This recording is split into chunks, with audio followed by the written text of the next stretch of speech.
And 3, 2, 1. Welcome to the Matty Johns Podcast. Got the gang back together again. Finchy, Matthew. Kenty, how you doing, lads? Good, mate. Happy birthday, Finchy, by the way, too. Yeah, thanks, mate. 38, you old bastard. 38, getting on. 38. Man, they were the days. Yeah, I felt 38 this morning. I was, Wish I did. mate, I remember being, it was New Year's Eve, 1979, might have been. Mum and Dad were sitting there. It was a party at the caravan park. Everyone's singing. You know, there's Meatloaf playing. And I remember I was sitting there, 8 years of age, and I'm looking across at my dad. And at the time, he was 27. And I just remember watching him just going, 27. Imagine being That old. 27, that old. Yeah, I know.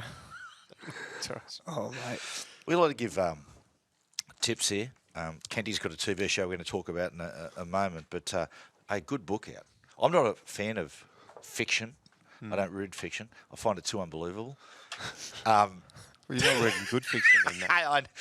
But, mate, do you know the movie Limitless? Yeah, Yes. Bradley Cooper, Bradley was it? Cooper and Robert Yeah. De Niro. I think one of the most underrated movies of all time. It's a great film. That was a book called The Dark Fields, and there's a book at the sequel to Limitless has come out called Under the Night. Started reading it. Very good. Very, very good. Just do yourself a favour. Under the Night. Under the Night, sequel to Limitless. Kenty, TV show, everyone's talking about Hard Knocks. Yeah, Matt, it's on ESPN at the moment. It's really interesting. It's basically, I think they've modelled it off the 24/7s that they do about the boxing. Certainly Showtime, I think ESPN are doing, and Lee Schreiber, who does the narration for the 24/7s and all that, is narrating this. And basically what they do is they spend a week in camp with the LA Raiders in their pre-season training and full access. And then within that, they then condense that into an hour, basically docu-series, I suppose they call them these days. Wow. So far there's been 2 series. And last night's one was just exceptional. The second episode, essentially Cruden, the Raiders coach, calls the players in, says, guys, the Rams are coming in. Now, the Rams were the NFC champions last year, got beaten in the Super Bowl by the Patriots. And he said, look, I want to see blokes start standing up now. I want to see what you've got made of. First week, he's very kind to them. Very kind to the players. Just show me what you can do. Let's just see how athletic you are. I want to see how hard you want to work. Last night, he ripped into them and straight into them. So then the Rams come into town and they play this. It's just an opposed session. So there's no referees or umpires. They're referees over there, aren't they? Yeah. There's no referees. There's obviously no suspensions or any fouls or anything like that called. And at one point, a group of players walk off and they say to the coach, oh, they're doing this and they're doing that out there. The coach says, I don't want to hear that. Go out and do it back to them. Yeah, right. So suddenly this game just erupts, and all the illegal holds that it's not allowed in the NFL. Which They're in. You're not allowed to grab by the face mask. You're not allowed to actually hold. It's just off. And next minute, there's all in brawls, and they're just into each other. And the coaches, this is all getting filmed. The coaches are just watching it. Players are pulling everybody off. A couple of assistants are in there trying to calm everybody down. They finally calm it down. They get back into it. It's on again. Wow. And What do they expect? Yeah, well, that's what I. But you know what, Finchy? It's fascinating that you've got no other expectation, and that's inevitable. Yeah. And yet they see it so vital that they still do it. And I'm sure because of the dog eat dog mentality of NFL football, the coaches actually want to see what you're like in that situation. Yeah. There's a really good book on those great Raiders sides of the 80s into the 90s called, it was written by the doctor. There was a young doctor who came in to sort of, the guy that had been there forever and a day was retiring, and he came in and had a year and walked in and said it was horrendous. As you said, guys pumped up on steroids. They were all on it, but in the 80s. He was taking the readings, saying to guys, lot of them were, you are about to die. Have a look at this. And the book's called, if you want to have a read, it's called Don't Worry, It's Only a Bruise. Yes. That's what they used to say. Players would be knocked completely unconscious, and the old doctor would go out and say, don't worry about it, get up, it's only a bruise, you'll be fine. Interesting, Val Holmes this morning in the New York Jets, there was an Instagram thing they put out. They said, have a look at this. And they have that test over there, where they put all the balls in there, and you've got to catch as many as you can in a row. So Val's gone 1, 2, 3, and the last one, he's caught, and it's spilled out, and he's kicked it up in the air and caught it again. Oh, really? Yeah. Nice little touch. I don't know if it'll get him a contract, though. Yeah, I don't know. Talking about contracts, Nathan Brown. That's the big story in rugby league at this moment. He won't be the coach in 2020. I'd heard the rumblings. And everyone heard that, that he was under a lot of pressure. But then all of a sudden, you looked at the Knights' run the next 3 weeks, and you're going, mate, they're a very, very good chance of playing finals football. But obviously, Phil Gardner and John Quayle's up there as well. They've got the plan in place. And whether you agree with it or not, I tip my hat to an administration that's got a plan and is willing to stick to it, even if it turns out being unpopular. What's the expectation for them this year? Where do you think? I think it's at the start of the year. It's finals football. Well, we were speaking at the beginning of the year, Matt, and the conversation we had was if he doesn't make the 8, he's going to find it very difficult to stay there for next season. And I didn't have. Will there be any backlash with the blokes who went there to play under him? No, I don't think so. I think it's actually been promoted by the blokes who went there to play under him. I think they're.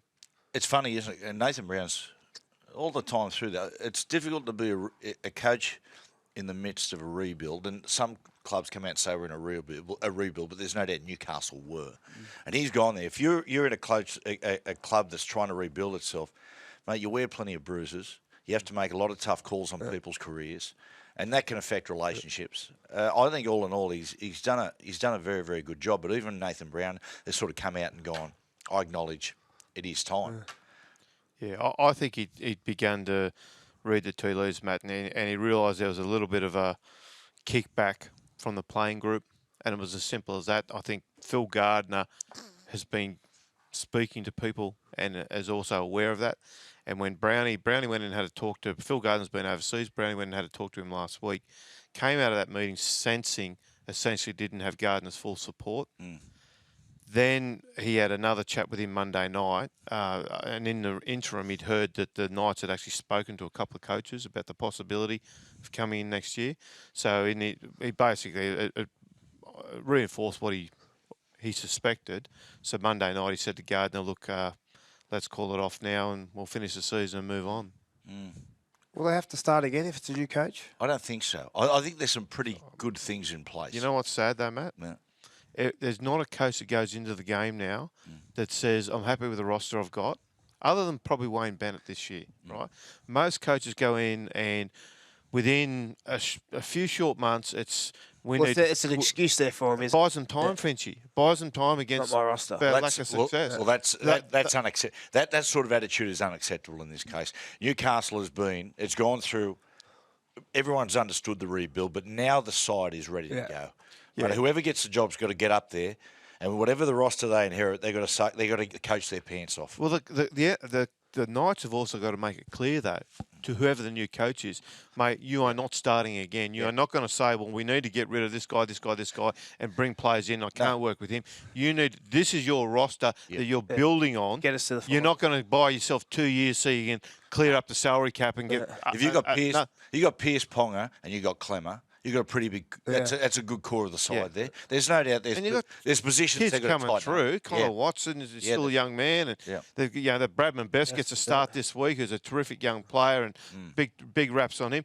But the fact is, you've got to say to the coach, mate, you have got this roster, and you are here to win. Yep.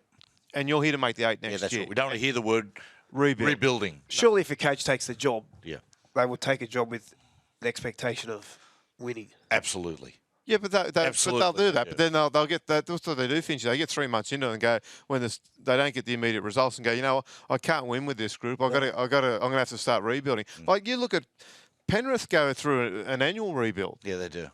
Yeah, like right. Ivan Cleary left West to go to Penrith because it was unfinished business, and within a few short months, suddenly the club needs a rebuild, and they're moving. Fare's gone, Martinis Lesniak's gone, Campbell Gillard's getting shopped around. Like this. Wonga Blake, sorry. Imagine being their neighbour. Fare's getting shopped around. Imagine having a neighbour just rebuilding you just knock the house over, keep rebuilding. You go, feed income. Rebuild. But at some point, you've got to get a coach who's not in love with the future. You've got to get a coach who says, I'm here to win this year. That's right. These coaches are always, and it's buying them time. They're so well paid these days that what they're saying is, oh, look, we can't do it this year, but give us a couple of time. And then you see, and this is, again, that was the problem at Penrith. And this is not Cleary's problem. He only got there this year. But at Penrith, they just about to get the squad they wanted to get that you thought could do something. And then suddenly they 2 or 3 go and they're starting again. You're like... What's going? There's a couple How long does it take? And this is what coaching's about. Coaching's about, you might have a centre who's, he's got a certain way he likes to play. You don't look at him and go, I'm going to get rid of him and try to get another bloke who can do that. The idea of coaching is to coach that player and to coach him in the way you want him to play. They all want square pegs for square holes. So this is and I think the Broncos are the classic example. The Broncos and Rabbitohs this year, as opposed to last year, are the classic example. So Bennett goes down there takes over a Rabbitohs side with a lot of structure and a lot of inbuilt toughness and a lot of miles in the legs. They've got all of the foundations. Okay, he just sits back for the first 10 weeks. And just puts a bit of polish and just keeps them happy, relaxes them. Few gags at training. They all see he's not the grumpy bum everyone thinks he is. The players relax, and suddenly they've won 10 from 11. Everyone says, mate, who's going to beat these guys? Then suddenly injuries have come along now and really knocked them around. Bennett's now got to do a bit of coaching, but to his credit, while he's tried to fix a few holes here and there, he lost Inglis, he replaced him with James Roberts. There's enough of a disruption in his playing roster for him to actually say, okay, well, we need to, they got a kick in the backside this week. He's not saying, okay, we're looking at next year. On the flip side, Seibold's gone to the Broncos and tried to very quickly implement the South Sydney style, the Melbourne Storm style that he knows into the Broncos, who don't have that football education. And when they were incapable of actually doing that, rather than say, okay, well, sitting back saying, you know what, they can't do that. So this is how I'm now going to coach the guys. I'm going to get them to do this. Yeah. What he's done is he's persisted and pushed and pressed, and he's gone lost, had these poor start to the season. 4 from the first 10. 4 from the first 10, but only just, I think it's 5 from the past 7 now. I think they've won 5 wins, a draw, and a loss in the last. So they've slowly started to come out of that. Yeah. But you can see. I'll tell you what, there's been some hemorrhaging in the process. You can see, Anthony, through necessity, because he had young Dearden, lost him with injury. He's been injured again. And he's had Turpin. Through necessity, he's had to scale it right back and rethink and go, righto, I'm just going to have to play power-based football here. Milford and Turpin aren't going to be the sort of playmaking halves that I would love to have. Sometimes you just got to make do with what you got. Yeah. What did you take the job? If you're applying for the Newcastle job, what did you think that their style suits your coaching? Or would you go in there and go, well, I'm just totally changing it? I think you go in. You've got to go and coach the players. They've got enough talent there that they can do something. They've certainly got enough talent there to get top 8. I mean, if you look at Pearce and Ponga, right, I look at those two and you say, right, at the end of the day, it's your playmakers who dictate your style. And I think you got Pearce and you got Ponga there. They're blokes who are terrific runners of the football, but can finesse the ball as well. I think with the core of that side of the Newcastle Knights, you can play whatever style you like. But it's an interesting one, Kenty, because there's been a number of names thrown up. The 3 names predominantly, Adam O'Brien, Jason Rolls, Craig Fitzgibbon. Fitzy's pulled himself out of the running for it, and which is interesting because if I'm a young coach, I'm looking at that Newcastle roster and I'm saying, mate, I can do something with that side. What's Fitzy's thinking there? Oh, look, Matt, I think he's looking at another job. I think Fitzy's got himself in the position whereby he is probably next cab off the rank. And we've seen coaches in the past. Michael Maguire was one. Next coach as soon as there's a job available, he's the guy that's going to get it. And I think Fitzy's in that position at the moment. They're very good raps on what he did with the Blues this year. Still living on the South Coast. Living down there. Let's be honest. Is St George Illawarra his dream job? I think it would be. Well, he's an Illawarra junior. Yeah. He's an Illawarra junior. Look, and in the fair income stakes, Mary is under increasing pressure and has to have a good season next year. Fitzy has only just shaken hands, hasn't actually signed the contract, but he shook hands with Nick Politis for a 3-year extension. Now, obviously, the Roosters will let him go for a head roll, but I don't think he's interested in the Knights. I think.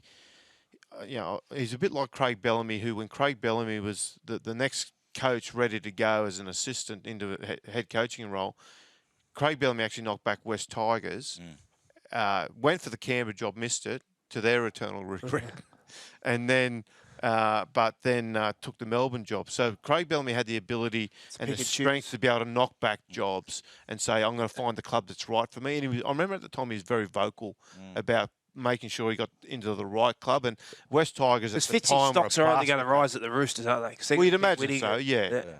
He travels down every day, they tell me, from Ostermere That's to... a lot of driving. I mean, is it too far? I mean, maybe you can live in Ostermere and drive every day to Newcastle and back. I mean, it's only 4.5 hours. That's madness.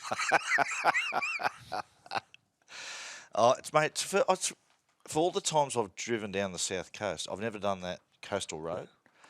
I did it the other day. Me and the wife are at that point in our lives now. We're like two boring old people. We drove to Bowral the other day. We're having a look at antique shops, which was nice. But the other day we said, let's go for a drive down the south coast. That is beautiful. The pub up on is it the Headlands there? Up at Ostermere? Oh, yeah. Unbelievable. Beautiful. I could certainly live down there. And, anyway. Boys, just quickly, just Hall of Fame last week. Yes. Because I was interviewing the Craig Johnston interview. You get to congratulate Craig Young, Ruben Wiki, Stacey Jones, Denver Dearest, 4 fine players in the media, JJ Gilton, Ray Warren and Peter Frelingos. Peter Frelingos, Kenty, a mentor of yours? Oh, look, mate, he was, in some ways, look, I started working over at the Herald when I first came. In the first years we got to know each other, we were actual rivals. But he was always very...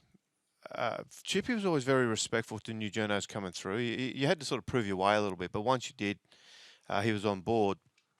Obviously, then I moved to the Telegraph and sat next to him. And it was just I'll tell you a couple of things about him, right? He was it's funny now, people get online and they bag shit out of me and they go, oh, mate, why aren't you more like Frelingos? I thought, mate, did you actually read Frelingos? Like, it was as polarising as I was. But he had a very good ability, which I think's lost from the game now. I remember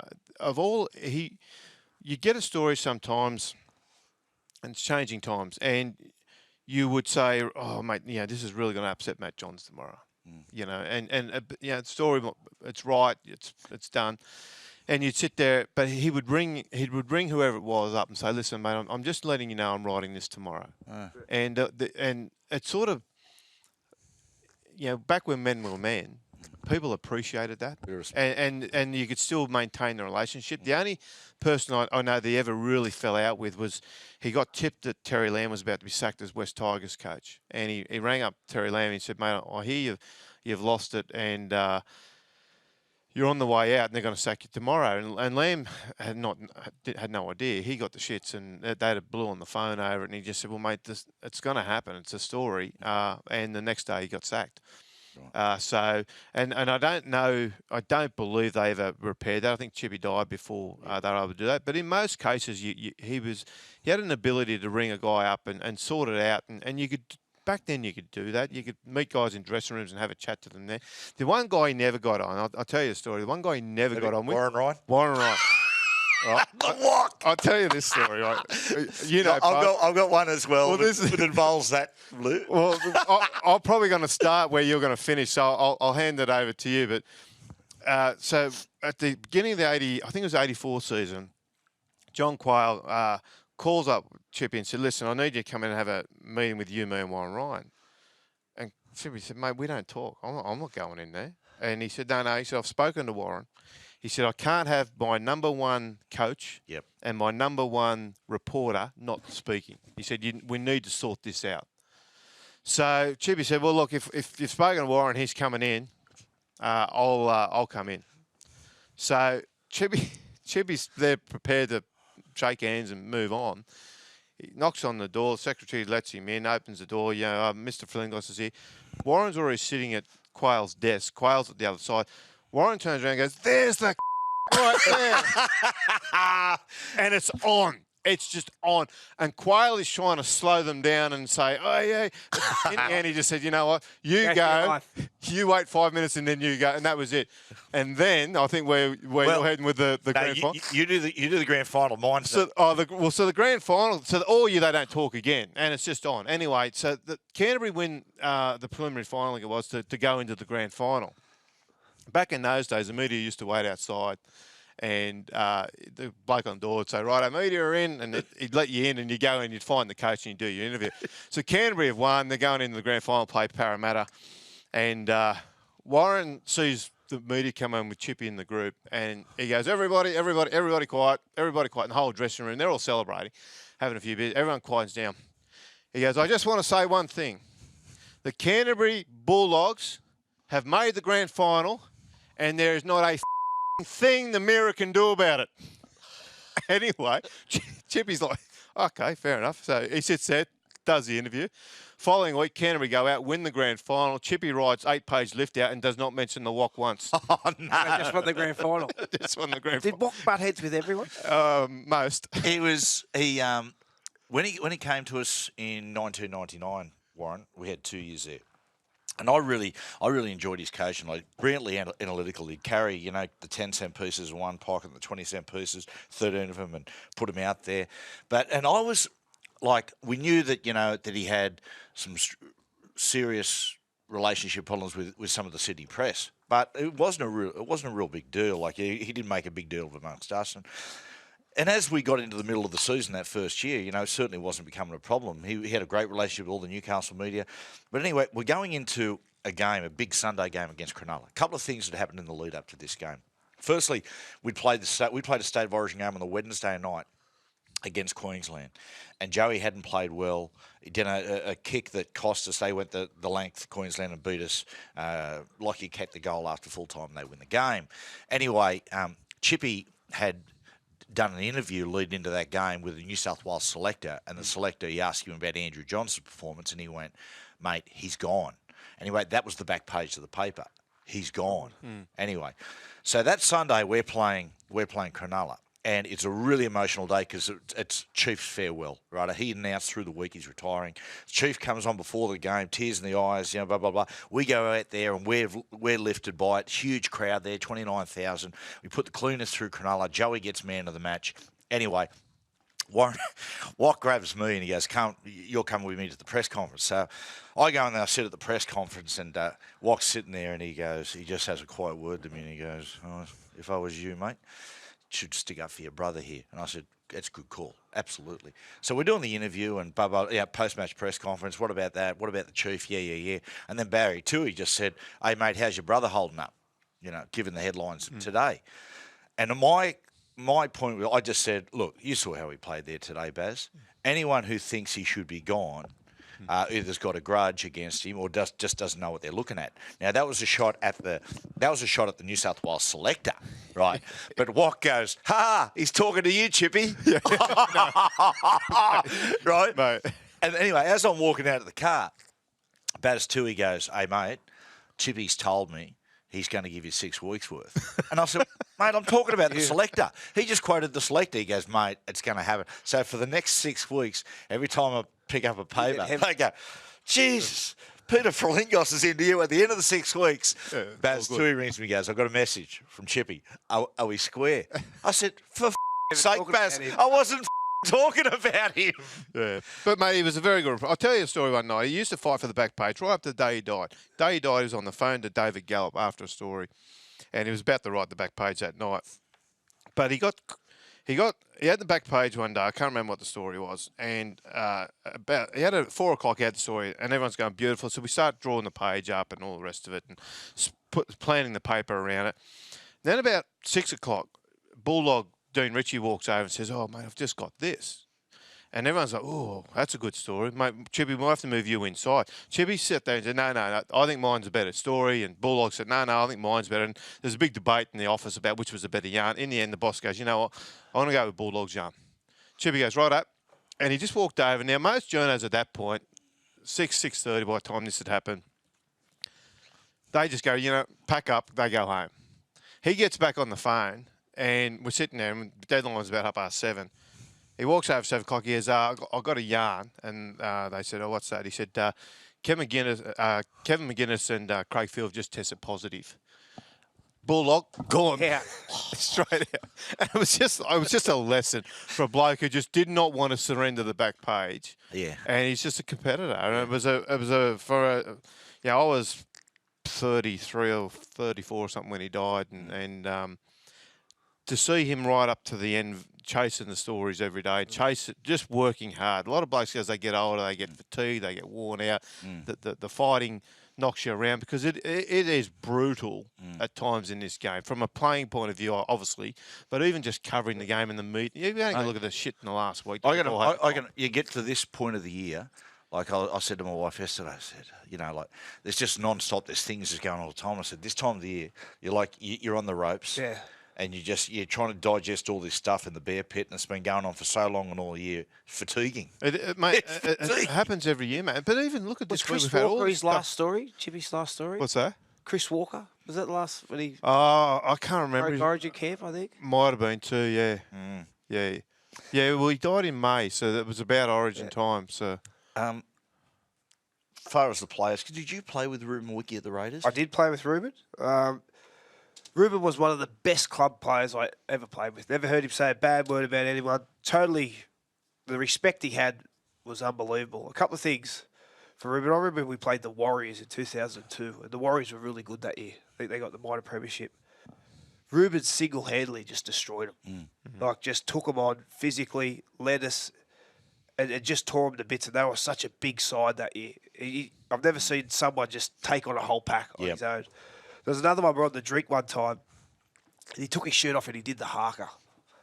Oh, really? And just Wow. such an intimidating Yeah. figure. Like, everyone just sat there and was just in awe. And another one was, do you remember when there was a stink back in Canberra? Jason Croker got hit with the star picket. Or was it? Was it Jason? Scotty Hill got hit with a star picket once. Was it? I think it was Craig Simon, Toots. There's a few. Anyway, the boys come in. There was a bit of a stink the night before. It was Jason Croker. Was it? Yeah. So Toots has got a big gash over the head. Yeah. Another bloke's got a black eye. Another bloke split. Ruben comes in. Not a scratch on him. Yeah, right. Clean as a whistle. Mate. They got the report back. The police said they've never seen someone clean house like Ruben. Mate, The fight started. He was in the toilet. He's come out and just wiped the floor with them all. 94 Raiders run on the field. You look at their two centres. Remember, our two centres this night was Russell Wire and Jamie Ainscough, right? And they were discussing, because they could play both. They could sort of play left, right, either of them. Yeah, what and side the do you coach just say, mate, leave it up to you, Blake. You boys sort it out. And they're like, who do you want, Melvin Ingle or Ruben Wiki? Remember that tackle he made on Adrian Lamb? I think down there. Yeah, jammed him outside in. Killed him. Oh, mate. And the other Kiwi, Stacey Jones. Not an intimidating guy. One of the most beautiful blokes you'd ever meet, Stacey Jones. And first time I ever saw Stacey play, we're in Origin camp, right? Anyway, I'm sitting there, and it was the Warriors versus Cronulla at Cronulla. And Stacey put it in I think it might have been his debut. Certainly was as far as TV, and he got a man of the match performance.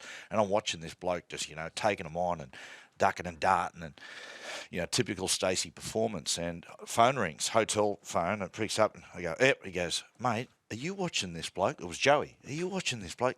How good's this Stacey Jones? I went, yeah, fantastic. He goes, mate, he just plays like me, right?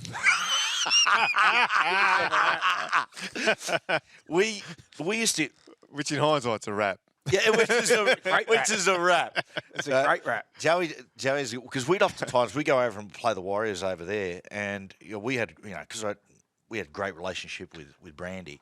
Brandy grabbed Stacey, and we'd all go and have a beer together, and it was really, really good. Joey one night after playing the Warriors, it was a milestone game for Stacey. It might have been his 100th game. And Joey tells a story that at the Warriors game, mate, they've got the Stacey Jones face masks. Everyone's putting them on. Well, Newcastle have won. They're out in Auckland. Joey's gone, mate, I'll have a bit of fun here. So after the games, he grabs one of the Stacey Jones face masks. And that night, when Joey's on the dance floor, right, and he's got the Stacey Jones face mask on, and he's dancing in the nightclub, and everyone's laughing. Next minute, he looks over, and Stacey Jones is standing there. And he goes, "You're smart ass." And Joey goes, "Mate, it's a rap." Just quickly, before we move on to other things, on a more somber note, Matty Scott suffered a mild stroke. Yeah. We wish him all the very best. Yeah. But, he won't play again. No. I saw him a couple of weeks ago at the airport after their Thursday night loss. Might have been to the Tigers that night. And I was talking to Paul Green. He walked over, Matty. And I said, "Mate, finishing line in sight now." And he goes, "Oh, mate, can't come quick enough." I mean, he's played hard football. A lot of footy too. A lot of origins, a lot of tests. On that note, There's a lot of talk around going. People have been given their team of the decade. Finchy? Yeah. I left Lockie out because he retired in 2011. But he was probably the only big omission. I got Slater, fullback. Wingers, Boyd and Brett Morris. Centres, Inglis and Hodges. 5'8", Thurston. Halfback, Cronk. Back row, Gallen, Burgess and Taumalolo. Front row, Jesse Bromwich, Matt Scott, Cameron Smith. Yeah. We bench James Graham, Cordner, Maloney and Jeremy Hargraves. Yeah, right. Yeah, Maloney. You forget about Maloney sometimes, don't you? Geez, everywhere he goes. 2 grand finals. Played in 3. Unbelievable. I didn't name a bench. Yeah. It doesn't matter. I was going to put myself on. I was 18th man. Yeah. Were you? Yeah, I was 18th man. It's fair enough too. Yeah, you're my 18th man as well. I'll go, mate. I got Billy Slater on the wings. Jared Hayne and Roger Tuivasa-Sheck. I had to have Roger in there. Forget about Roger. Yeah. Centres Greg Inglis, of course, and Justin Hodges just ahead of Jamie Lyon. 5'8" Thurston, halfback Cronk. 13 Taumalolo, 2 back rowers Sammy Burgess and Boyd Cordner. Matt Scott up front with Paul Gallen, Cameron Smith, hooker. On the bench, I've got Glenn Stewart. Yeah. Yeah. Man. Clive Churchill medalist. Clive Churchill medalist, mate. He was. I nearly had him in the starting side. Luke Lewis, Wade Graham, and Sonny Bill Williams. Yourself, Kenty? Look, Slater, obviously, fullback, Darius and Jared on the wings. Inglis, I had Gasnier in the centres. Yeah. We were still playing then. Yeah. Lockie at 5'8", Thurston half. Sammy Burgess at lock. Gal started his early rep career playing second row. Yeah. I had him in there with Taumalolo, and then I had Petro as a prop in the along with Bromwich and then obviously Cameron Smith at hooker.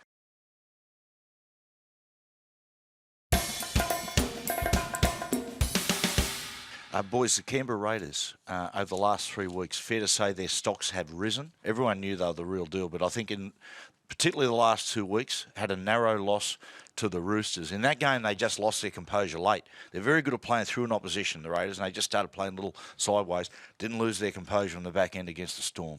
That was one of the toughest performances, I think, probably in Raiders history. It's vital for a number of reasons, Matt. First off, they hadn't beaten the top 4 teams. They hadn't beaten South, Roosters or Melbourne this year already.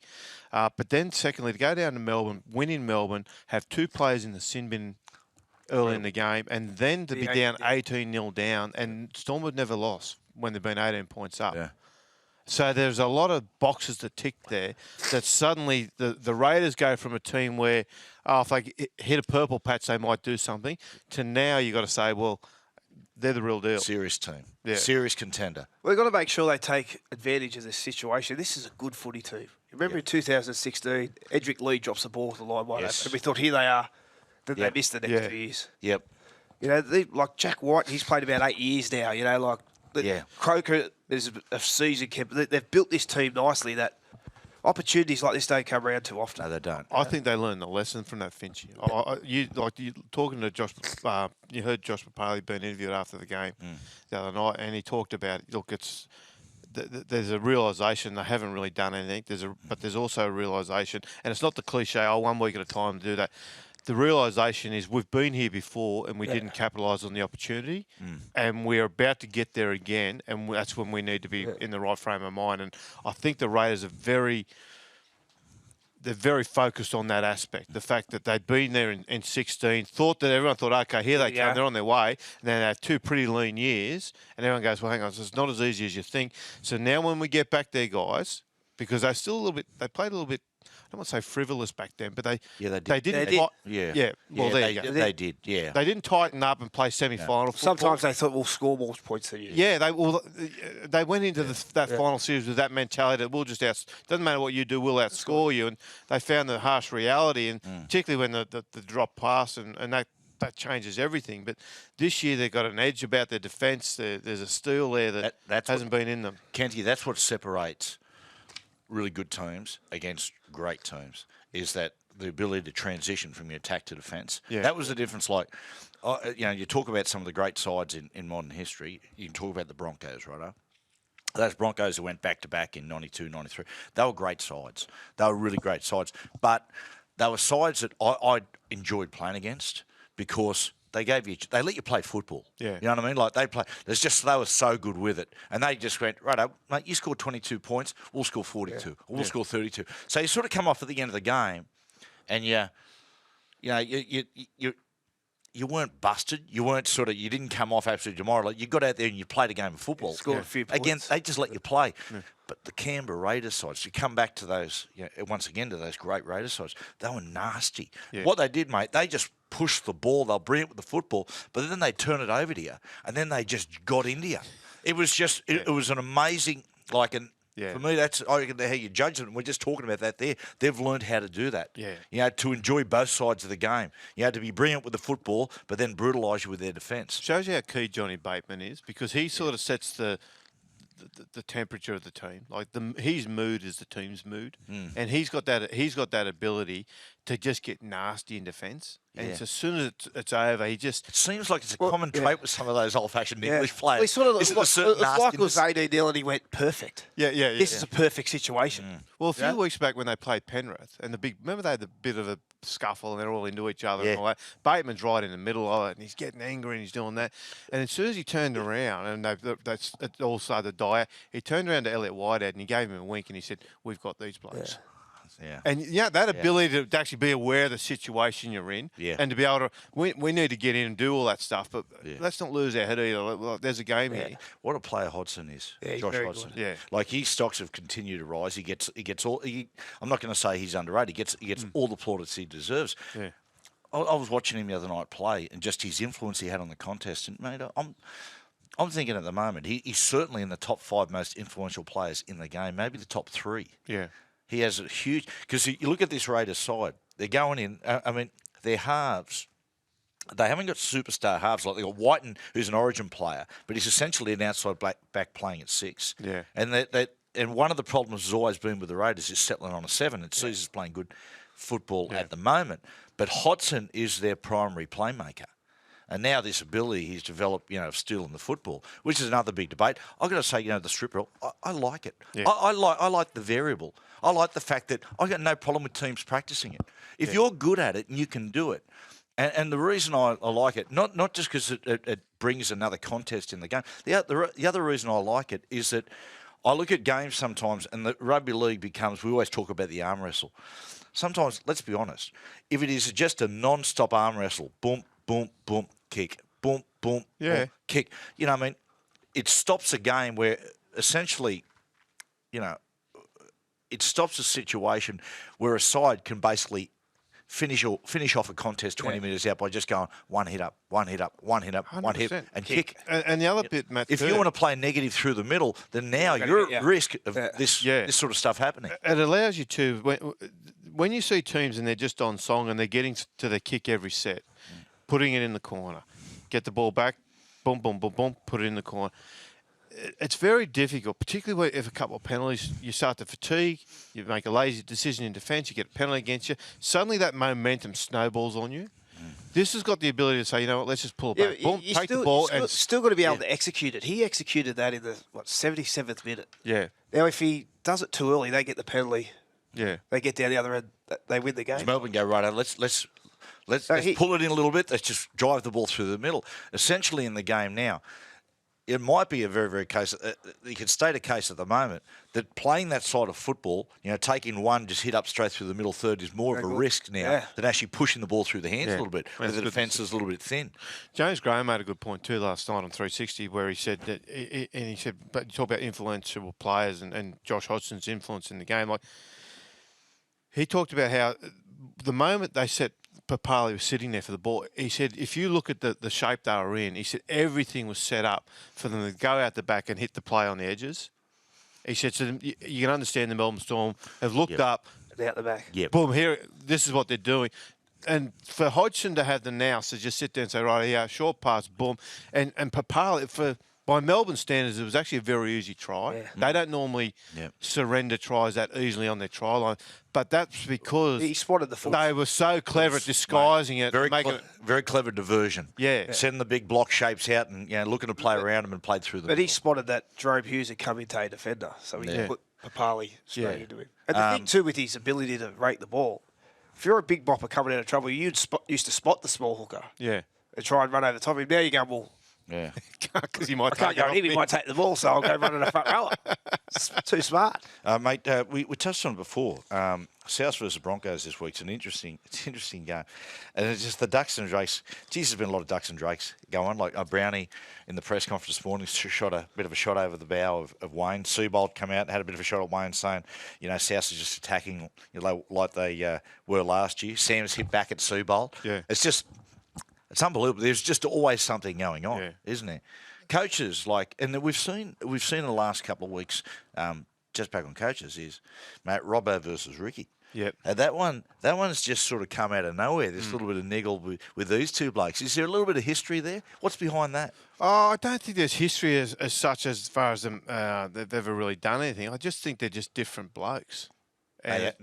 Absolutely. But I think it's as simple as you reckon? Well, look, we know they are, but I think it's as simple as that. I don't look. Ricky's a bloke who can easily hate. That's just a general impression I get about He him. finds things in you to hate. Yeah, he does, but that's how he gets. He's like Gordy. Gordy's like that. Gordy's at his best when he's got someone to hate on, and that's what focuses. He's at his best a lot. Yes. So, and Rick's a bit the same. Like he gets at what gets his competitive instincts. Yeah. The juices flow when he can find someone or something to dislike about somebody. Yeah. I don't know. Robbo, sort of a couple of little old ones here. They play a predictable style. That was surprising. Yeah, that was surprising because one thing the Raiders aren't, I think, is predictable. Yeah. But they're all predictable. You heard Seabold this week say he knows what South are doing to play in the same game plan. South came out, and Cook came out yesterday saying, "Well, wow, we were all left side when Soubs was here. Now we're playing both sides." So yeah, that's right. He gave Dave Ferner the big rap. So mate, Dave Ferner was a junior. So it's good stuff.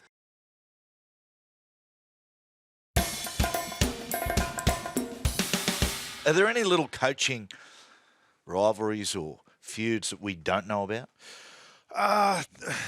That we don't know about. Is there anything sort of brewing? Any coaches that really getting under each other's skin? Oh, well, Maguire and Seabold got one going. Yeah. That's very real. And that goes back to Seabold taking over Maguire after he was sacked and what might or might not happen after it or how it happened. That's been going on. There's not a... Yeah, there's a little bit of angst here and there with different blokes. Flanagan and Ricky didn't get on for a long while. Why was that? Oh, because Flano took over. Flano took over from Ricky. And, Flano was Ricky's assistant at the Roosters. And he took him to South with him, and then Flanagan took over. Generally, when an assistant takes over from a coach that's been sacked, the coach that's just been sacked starts to look at it and say, well, hang on, is there fingerprints on my sacking here, and do they belong to you?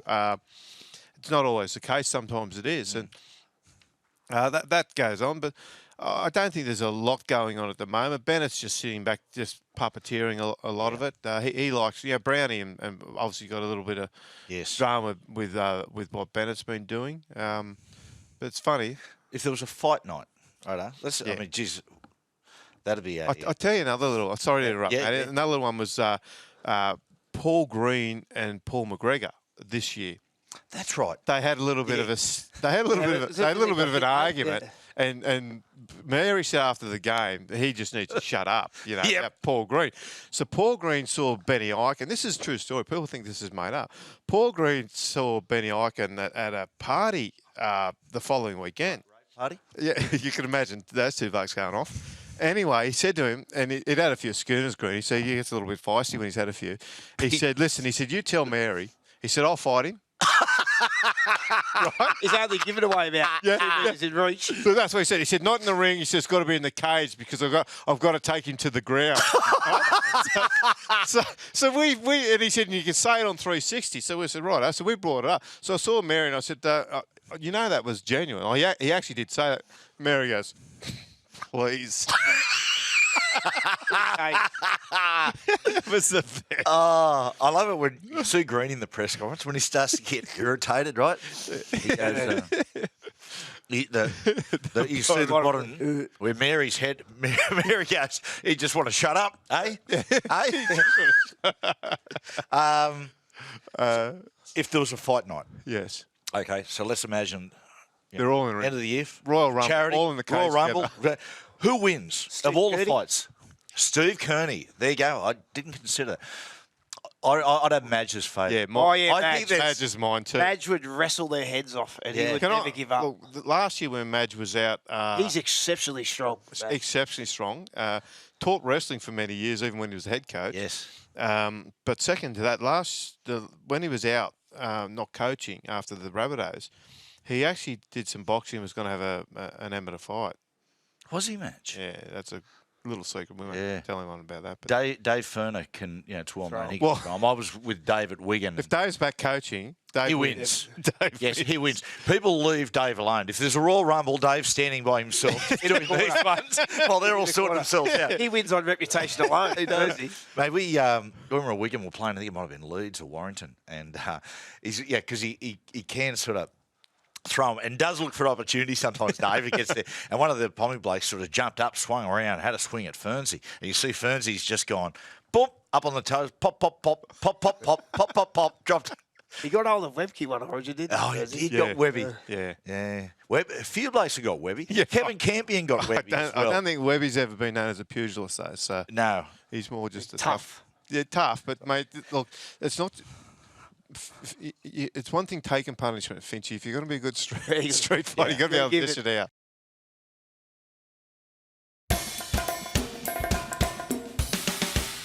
Young bloke makes his debut for the Newcastle Knights this week. Bradman Best. Yes. Now that's a name. It's a great name. Is that the greatest name in rugby league history? That's a cracking. I name. always thought Val Holmes was a pretty good one too. That's a good name. Valentine That's a good name. Holmes. But Bradman Best, 'cause his old man Roger played at Manly. Had a lot of knee problems, Roger, but mate, he's a strong kid. How will he go, Matty? The young fella. Mate, I think he'll go good. Mate, I think he'll go. He's mate, he's well developed. He's a powerhouse. There's no doubt about it. Mate, it'll be look, Brownie. This is a really important game. I mean, the Knights at the end of the day, they're going to win all 3 games. So he's not going to put him in if he's not going to be able to handle it. So yeah, I think he'll do really, really well without putting too much pressure on him. But talking about names, like I remember when watching a Friday night game. It was Saturday night on TV. It was Wendell made his debut against Manly, and he had a shocker in that game. Right, Wendell dropped a few balls, but I remember. You'd be happy you're bringing that up. Yeah, I know. Sorry, Del, but Lee Morn, who was made a real, Icon of Newcastle, Lethal Lee Morn. And he used to talk like, go boys, blah, blah, blah. Anyway, we're sitting there and he goes, did you see that game on Saturday night? Did you see it, boys? We're like, yeah, Lee. He goes, Wendell Sailor. Occasionally you hear the name and that bloke, you just know he's going to be a superstar. And one of the boys goes, mate, he had a shock. He goes, mark my words, he'll be a superstar. And he was. There you go. He was. Yeah. Any other names, boys? Greatest names. Bruce sporting Longbottom, history. I remember. Bruce Longbottom. Bruce That's a Longbottom. name. I like Percy Knight. That was a great name. That was a great name. Great names in sport, mate. Like there's certain names, like you just said, like Billy Slater's a great name. When you first heard that name, Billy Slater, you go, mate, that bloke's going to be a star. Joe Montana, as far as world sports. Wayne Gretzky, that's a great name. But you think they become great names because we already know they're great players? Yeah. That's a good question. I don't know. Joe Montana's just got one of those names. It's just, it sounds like a clothing label. Yeah. Joe Namath. Yeah. When you hear Joe Namath. Broadway Joe. Broadway Joe. Yeah. Boys, Matt enjoyed Johns. it? Matt Johns. Matthew. Matty Johns. Matthew. At what point, because people insist, people go, what do you like? Matty, Matt, Matthew, what do you like? I say, mate, it doesn't worry me. As I sort of get, a bloke said to me the other day, I was down at the Colliery Beach Services having a schooner, and a bloke goes, how old are you now, Matty? And I went, 48. And he goes, at what point in your life does a man continue to be called Matty? Matty, yeah, it's like Jamie. Yes. When do you become James or Jim? I don't know. At what point, boys, should it not be Sunday night with Matty Johns and become Sunday night with Matthew Johns? Well, at least you've got options. Brett. Finch. Brett Finch. And Paul. Yeah. Paulie. Too much I you get can do with Paulie that. sometimes. I get Paulie sometimes. Yeah. Yeah. From Anyway, that's something to ponder. People, I'm sure that if there's people out there listening, they'll give me some feedback on that one. Be kind. Go to Twitter and see what they say. This has been a Fox Sports production.